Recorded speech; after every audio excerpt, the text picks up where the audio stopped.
In this video, we'll try to understand how to find out the force for inclined hydraulic cylinders. So there are three cases that we'll have to consider. First, if we want to lift the vertical load, then what will be the cylinder force? So cylinder force in this particular case will be equal to weight W itself. If the weight is moving along the horizontal plane, then in that particular case, the cylinder force will be equal to frictional force, that is mu multiplied by W.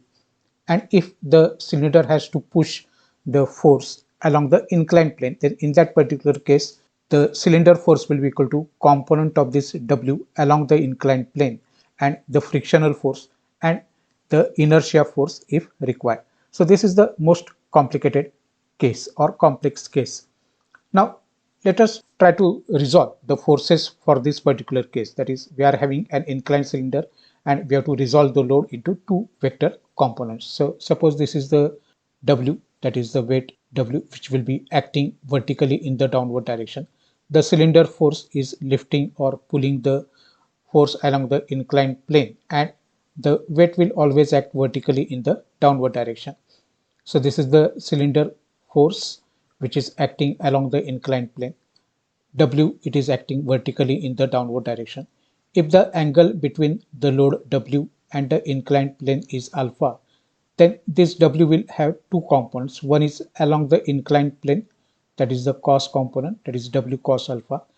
So according to the trigonometry, this is the adjacent component, that is cos component, and opposite one is the sine component, that is known as the W sine alpha. And for this particular case, here there is a sliding which is taking place. There will be a normal reaction which is offered by the surface in contact to that particular sliding, and that is known as the normal reaction, that is R. And we have to find out its magnitude. For the time being, we have written that it is equal to W sine alpha. So that also we will see how it is equal to W sine alpha. So the four important forces are nothing but the cylinder force, which we have to find out.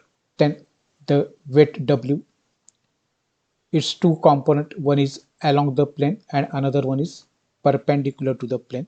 As you can see, this is perpendicular to the plane, and the normal component which is perpendicular to the inclined plane. So this is the normal force or normal reaction which is perpendicular to the sliding surface.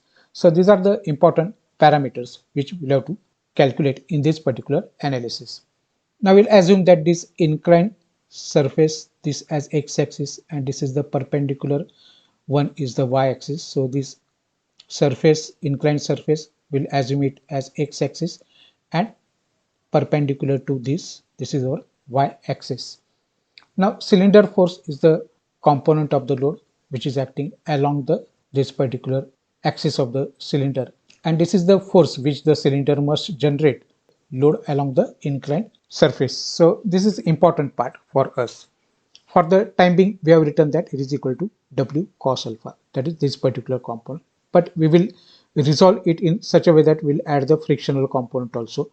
So bearing force is nothing but this is the important part. So we can say that F cylinder is nothing but the cylinder force which is required to push the weight W along the inclined surface, and bearing force is, this is the bearing force which is perpendicular to the guides or bearings in which the shaft is mounted.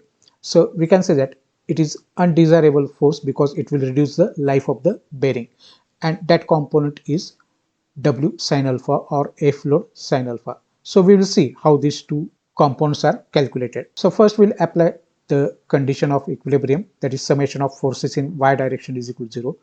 Upward forces will consider as positive, so R is considered as positive, whereas downward forces we are assuming them as negative. So F bearing force or bearing force or W sine alpha, they are acting in the downward direction. So normal reaction is equal to bearing force, and bearing force is nothing but W sine alpha, and therefore R is equal to W sine alpha. So this is the value which is very, very important for us. So we have derived that R is equal to W sine alpha. Now another condition is summation of Fx is equal to 0. Forces towards right, they are positive, and forces towards left, they are negative. So cylinder force which is required to move the load along the inclined surface is acting along the positive x-axis, so F cylinder is positive. W cos alpha, it is acting in the negative x direction, so that is negative. And frictional force is always opposite to the direction of motion, so that is also negative. Transfer these two negative terms on the other side, they will become positive. So cylinder force will be equal to W cos alpha plus frictional force. So frictional force is mu multiplied by R, which is R is nothing but the normal reaction. Now this we have already seen in our mechanics. So this is the definition of the coefficient of friction. So coefficient of friction is frictional force divided by the normal reaction. So frictional force is equal to mu R. Substitute the value of R. R is nothing but W sine alpha, which we have already derived. So we can say that cylinder force is W cos alpha, that is the component of the load W along the plane, plus the frictional force if it is present. And here we have to add one more force, that is the force, that is inertia force, if it is present. Now when the inertia force will be present, that also we have to see. So suppose we'll consider one example, that is, suppose we have to find out the cylinder force required to lift a load of 6000 Newton along a direction that is 30 degree from the horizontal direction as shown in the figure. This is the cylinder force which is acting at an angle of 30 degree to the horizontal, and it has to move this particular load of 6000 Newton. So this is the cylinder axis. The angle that is made with the vertical is alpha, so it will be total angle is 90 minus 30, that is 60 degree.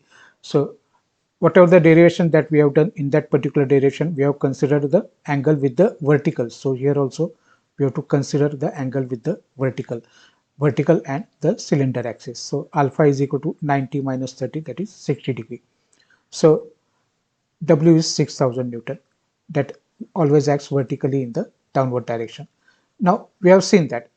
Now in this particular case, we are not considering the frictional force because the angle of friction or the coefficient of friction is not given. So no data is given regarding the coefficient of friction or angle of friction, and therefore the frictional force is neglected over here. So we can say that if the frictional force is neglected, then if mu is not given, this term will vanish. So it will be only F cylinder is equal to W cos alpha. So therefore F cylinder is equal to W cos alpha. So F load is nothing but W. So F load is 6000 Newton, that is W. Substitute that particular value. So it is 6000 multiplied by cos alpha, that is cos 60 degree. So 6000 multiplied by 0.5 in Newton. So it is 3000 Newton. So cylinder force required to move the load of 6000 Newton is 3000 Newton. Now the bearing force will be equal to F load multiplied by sine alpha, or W sine alpha. So W is 6000, sine alpha is 0.866, that is sine 60. So value is 5196. This W is having two components, one is the cylinder force and another one is the bearing force. Now in this particular case, velocity is constant, we can say that acceleration is 0. So there is no need of calculating the inertia force. So we are concerned only about the static load component. But suppose we are having the case such that the object needs to be accelerated from rest, then we have to take into consideration the inertia force. And the inertia force is calculated by using from the Newton's second law, by using the formula of mass into acceleration.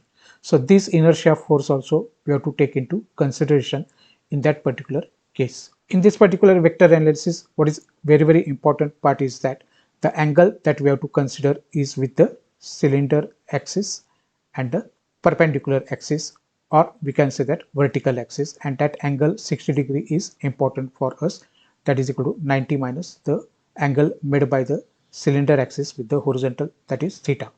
So in this way we can solve the example if we are having the cylinder force which is inclined. Thank you very much for watching.